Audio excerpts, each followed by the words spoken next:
mañana con 14 minutos, ya estamos de regreso en Matinal Nuestra Casa para hablar de un tema que es importante porque las cifras de este último tiempo, particularmente en los últimos 2 años en la región del Biobío, no son positivas. Más de 70 personas lamentablemente han fallecido producto del cáncer oral. Solo acá, en la región del Biobío. Para hablar de este tema nos acompaña Bastián Godínez, cirujano dentista y patólogo oral. Bienvenido. Hola, muchas gracias por la invitación. Para nosotros como especialidades estas instancias son súper enriquecedoras porque mostramos un poquito de lo que hacemos, ¿cierto?, de nuestra área, que es poco conocida dentro del área de la odontología y de la medicina en general. Sí, Bastián, bueno, tenemos muchas campañas para la prevención de distintos tipos de cáncer, pero poco y nada escuchamos del cáncer oral o el cáncer bucal, para que nos cuentes. Además, obviamente, ¿qué significan estos números tan fuertes de cerca de 72 personas que ya han fallecido en los últimos 2 años por cáncer oral? ¿Qué significa también para la región y para el país? La verdad es que esta noticia yo no la había leído, agradezco la información. En Chile el último tiempo tiene poco reporte de cáncer de boca en general, por 2 factores creo yo. Uno de ellos es que se detecta de forma muy tardía, o sea, los colegas que somos los dentistas generales en principio no buscan esta enfermedad, se dedican mucho a los dientes y eso es un error que se ha ido cambiando con las nuevas generaciones. Y lo otro es que los pacientes tampoco consultan, o sea, ellos no saben que pueden autoexaminarse, por ende tampoco van a detectar una lesión a tiempo. Y estos números son súper importantes porque dan base un poquito a que es importante nuestra área, ¿cierto? El cáncer oral es una enfermedad súper compleja, así que es bueno que empiecen a salir ya números epidemiológicos con respecto a la enfermedad. Ahora, particularmente la especialidad a la que tú te dedicas, la patología oral, ¿son ustedes los profesionales que pueden detectar un cáncer bucal? Principalmente sí.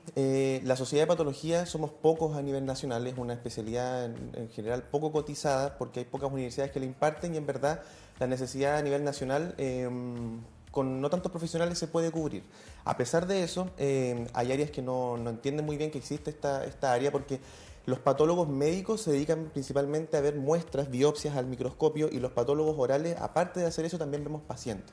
Entonces, para este tipo de enfermedades como raras, vamos a decir, de cabeza y cuello, somos los indicados para poder hacer este tipo de diagnóstico, pero tenemos una misión también que es formar un poco a los dentistas generales para que ellos también hagan como una primera pesquisa y nos deriven estos casos a nosotros. Ok, pasa un poco, perdón el ejemplo quizás, la comparación, pero cuando hablamos nosotros acá con Carito Bascur, le mandamos un gran saludo a nuestra matrona y doctora en Ciencias de la Salud, claro, ella nos habla mucho del trabajo de pesquisa que hacen las matronas, ginecólogas y ginecólogos, ¿verdad?, en el primer examen, ¿no? El primer acercamiento, cuando se detecta una lesión, por ejemplo, en el cuello uterino.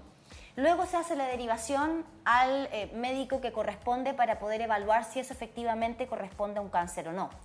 ¿Es un poco eso lo que tú nos estás explicando ahora? Sí, como patólogo y como sociedad apuntamos a eso. Ese es nuestro foco más importante y por el cual, bueno, yo soy un patólogo joven, pero vengo formándome con colegas de muchos años que vienen en este trabajo, dando capacitaciones, formaciones, muchas veces gratuitas. Bueno, esta invitación es a raíz del Día Latinoamericano contra la lucha del cáncer oral. Y la semana pasada, sin ir muy lejos, nosotros en varias partes del país hemos ido haciendo jornadas a los colegas para que ellos, el dentista general, el que trabaja en el CESFAM, en el hospital, en una clínica particular, sea capaz de la primera consulta, ¿cierto? El paciente llega diciendo, me duele esta muela, doctor, y hay muchos que van a la muela y se dedican a la muela. La idea es que 5 minutos no se demoran más en revisar la boca completa, palpar un poquito el cuello y si detectan algo, hacer la derivación y después ya pueden hacer su tratamiento correspondiente. ¿Qué tipos de cánceres son los prevalentes en nuestro país? ¿Derivados de qué? ¿De cigarrillo? ¿De VPH? O sea, ¿De enfermedad de transmisión sexual? El cáncer del cuerpo, obviamente el de boca no es el más frecuente. De hecho, a nivel mundial uno podría encontrarlo entre el 7º y el 10º más común si hablamos solamente de boca. Ahora, a mí me gusta incluir el cáncer oral dentro de lo que es el cáncer de cabeza y cuello para darle un número más grande y si es así, consideramos ya la garganta, parte del paladar blando que es más atrás, el cuello propiamente tal, quizás las glándulas salivales. Y ahí la prevalencia sube un poquito más como al 6º, entonces ahí le da un poco más de potencia. El de boca es solamente lo que corresponde a la cavidad bucal. Así que eso es como podríamos darle una mayor prevalencia al cáncer oral. Y el cáncer de boca, como nosotros lo conocemos, es el tipo más frecuente de cabeza y cuello. Okay. Porque hay otros más. Ahí están las glándulas, están los huesos, ¿cierto? Hay otro tipo de estructuras en cabeza y cuello que pudiesen desarrollar cánceres. ¿Y cuáles son los factores de riesgo que pueden llevar a desarrollar un cáncer bucal? El bucal propiamente tal, que proviene desde la mucosa que tapiza la boca, ya que es como, vamos a decir, la piel de la boca, así a veces los pacientes lo pueden entender. El factor de riesgo más importante, como bien tú mencionaste, es el consumo de cigarros en exceso, ¿ya? Obviamente fumar nunca es bueno, pero el paciente clásico de cáncer bucal es el que fuma 20 cigarrillos diarios, es como lo que más encontramos, pero el que fuma 10 también tiene riesgo, el que fuma 5 también tiene riesgo. Ese es el factor más potente. Y el que lo sigue, que podríamos decir que es un potenciador de este factor de riesgo, es el consumo de alcohol en exceso. Que generalmente se dan de la mano. En conjunto, sí, en conjunto. El que bebe generalmente anda con el cigarro y el que anda con el cigarro generalmente anda también con el alcohol. Yeah. Son los más importantes, hay otros más. ¿Y el VPH? El virus del papiloma humano es un tema bien controversial, sobre todo para la población en general, y para los colegas me atrevería a decir que también, porque el virus del papiloma humano tiene varios como subtipos, ¿ya? Y de ellos solamente es un grupo que se le llama el de alto riesgo, que es el que está asociado al cáncer, vamos a decir, de cabeza y cuello, porque en verdad para el cáncer de boca propiamente tal todavía no está asociado el VPH de alto riesgo. No es así el VPH, vamos a decirle, de garganta o de orofaringe, que es la parte posterior que cuando uno abre la boca puede ver la úvula, las amígdalas. Ese sí está asociado al virus del papiloma humano de alto riesgo.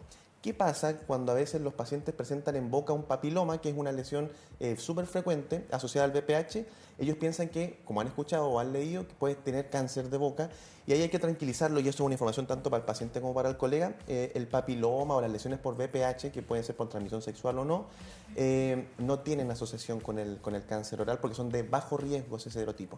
Así que eso es súper bueno que la población lo sepa, porque a veces pasan que hay niños que llegan con lesiones por VPH, adultos que llegan con VPH y piensan que pueden tener cáncer de boca. Ok, ¿y cómo se presenta el cáncer bucal? ¿Cómo se llega a la pesquisa, al diagnóstico?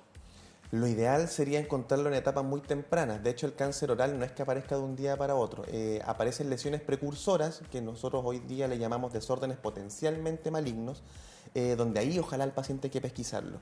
Y un desorden potencialmente maligno, podríamos decirlo a grandes rasgos, que son placas no desprendibles, como manchitas, que pueden ser blancas, rojas o incluso negras u oscuras, y ahí es donde hay que encontrar al paciente. Cuando ya en esa etapa no se encontraron, que son desórdenes potencialmente malignos, o sea, si ahí al paciente lo pesquisamos, le disminuimos los factores de riesgo y le damos algún tipo de tratamiento en esa zona, él probablemente no desarrolle el cáncer en el tiempo. Si no lo detectamos en esa etapa, vamos a encontrar un cáncer en etapa inicial, que generalmente son úlceras que no cicatrizan en más de 14 días, así que eso es un dato importante para los pacientes. Una herida en la boca que no cicatriza en 2 semanas, hay que consultar de forma inmediata. No siempre es cáncer, pero es un signo muy de alerta. Pérdida de elasticidad de las mucosas de la boca, los labios, generalmente la lengua, son blanditos. Cuando uno palpa y siente zonas un poquito más duras o con pérdida de la movilidad, también hay que consultar. Son signos, yo creo que tempranos de un cáncer oral. ¿El herpes o las aftas pueden ser sinónimos de cáncer a la larga? No, y son temas también como más conocidos por la población, y los médicos también a veces se tienden a perderse un poco con el herpes y el afta.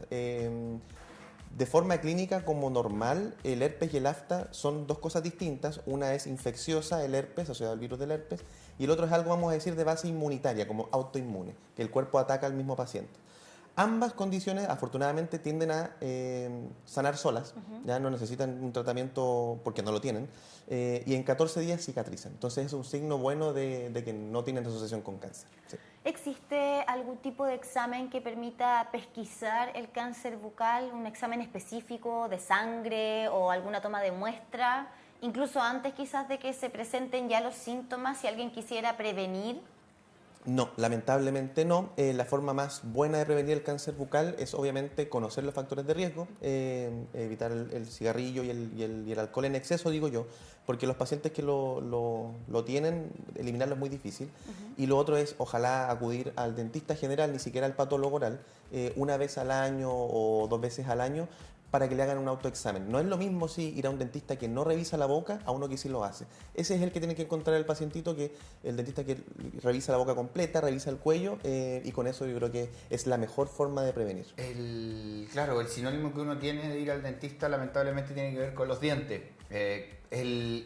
La posibilidad de tener cáncer da en las mucosas, en las zonas blandas. Sí. Una caries puede terminar en un cáncer, no sé, acumulación de sarro, por ejemplo, en el diente? ¿Hay algún tipo de cáncer a los dientes, por ejemplo? Sí, el diente no. El diente es un tejido principalmente sin células, entonces no desarrollar un cáncer en diente no pasa. Lo que sí puede pasar, donde el dentista puede equivocarse, es la famosa enfermedad periodontal, que es donde el diente se suelta muchas veces, y eso pasa harto en las zonas un poco más rurales, donde el paciente llega con el diente medio flojo y se lo saca él mismo, o el dentista va y lo saca porque lo ve suelto. A veces pasa que el cáncer puede aparecer alrededor del diente, ya como en los tejidos blandos alrededor del diente.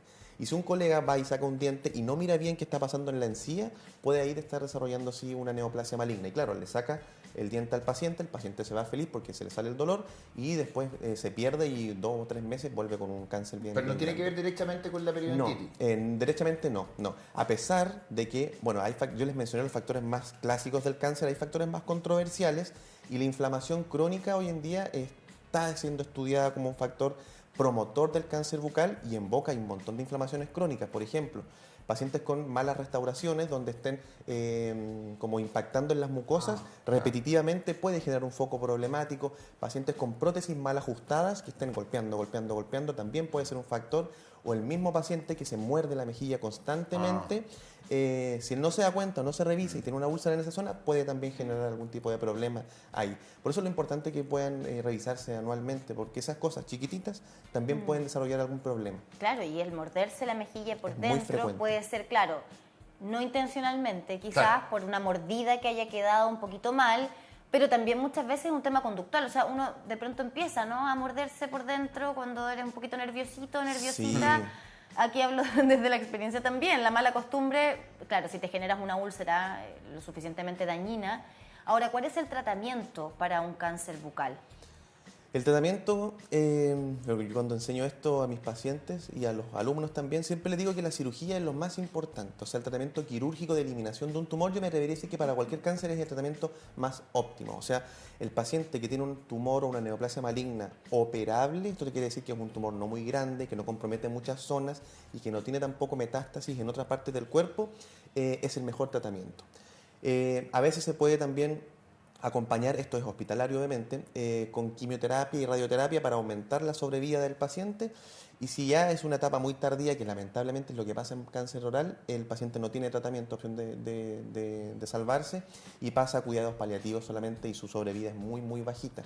Y ese es el problema de por qué nosotros decimos tanto el diagnóstico temprano, porque a medida que uno detecta al paciente en estadios más tempranos, tiene mayor probabilidad de sobrevivir. Y los números de sobrevida del cáncer oral son muy bajos. Doctor, nos decía que la idea es privilegiar un dentista que nos revise la boca completa. ¿Cómo lo hacemos? ¿Cómo lo encontramos? Hay un montón de dentistas en Concepción y en el país en general, y cuando ustedes vayan a su primera consulta dental de control o de limpieza o lo que sea, básicamente se sientan y pídanle al colega, si él no lo está haciendo, que les revise la boca. ¿Cualquier dentista estaría preparado Cualquier dentista debería poder hacerlo, porque él está formado para poder detectar lesiones potencialmente malignas como también cancerígenas, como otras enfermedades. La boca es un sinfín de reservorio de enfermedades. El cáncer bucal es una acápite muy importante. Yo digo que es básicamente el centro de la profesión de la odontología. Es por eso tan importante que pues, salvamos vidas. Es como el punto donde el dentista puede salvar una vida. Así que ojalá pídanle a su dentista que lo haga. Y si no lo hace, cámbiense. De todas maneras, qué buen consejo, porque estamos también en nuestro derecho como pacientes de hacerlo. Totalmente. Muchas veces creemos que no, que el dentista con el que fuimos es el que nos tocó y ya está. No, tenemos también el derecho a exigir, a pedir que se nos haga un examen o a cambiarnos de médico si no estamos conformes. Finalmente, ¿es un factor genético, por ejemplo, importante como factor de riesgo si en mi familia hubo cáncer bucal? ¿Debería preocuparme? Sí, la genética también es un factor importantísimo. Yo he tenido pacientes que no fuman, que no beben y han desarrollado cáncer en boca, y la genética también es muy importante. Como también la buena higiene es muy importante. Bueno, no hablamos tampoco del cáncer que produce en el labio, que es a través del sol. También es muy importante la fotoprotección para esos pacientes.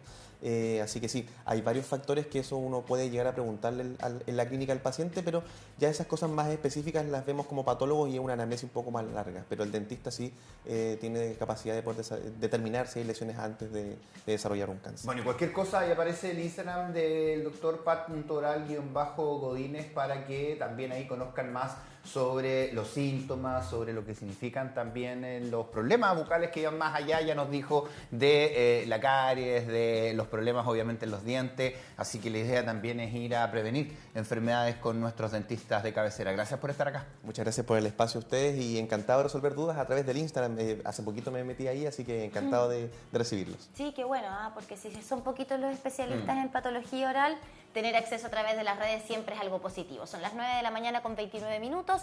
A esta hora yo te quiero